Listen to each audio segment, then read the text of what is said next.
తిరుపతి రావడానికి కారణం ఏందన్నా నువ్వు? చెప్పండి పర్లేదు. మోటివేషన్ కోసం బాడీ బిల్డ్ చేయాలా,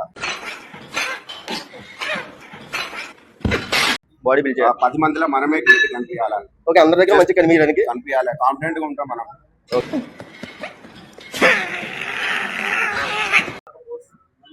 తాగుడైనా పని చేస్తాం కానీ జిమ్ పని చేయాలి. నిజం చెప్పు, నిజమంతా నాకు తెలుసు. తెలుగు ఆతే हिंदी హిందీ ఏమంటారు దాన్ని?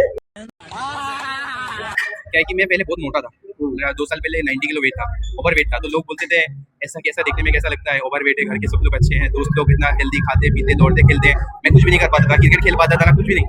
तब से दिमाग में ऐसा आया कि नहीं, अब से मेरे को भी पतला होना है, थोड़ा फिट होना है, इसलिए मैंने जिम ज्वाइन किया। ఇదంతా సార్ తెలుగులో చెప్పు.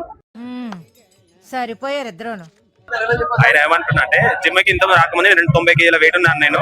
సో అందరు నన్ను ఎందుకు లట్టుగా ఉన్నావు కదా, అట్లంటే బాగుండదు కదా అని చెప్పి, సో ఆ మాటలు మెదలో తీసుకొని ఆయన ఎట్లా జిమ్ కూడా నేను ఫిట్ ఉండాలని జిమ్కి వచ్చి జాయిన్ అయ్యాడు. ఇప్పుడు ఫిట్నెస్ మెయింటైన్ చేస్తుండే అతను. ఓకే భయ్యా.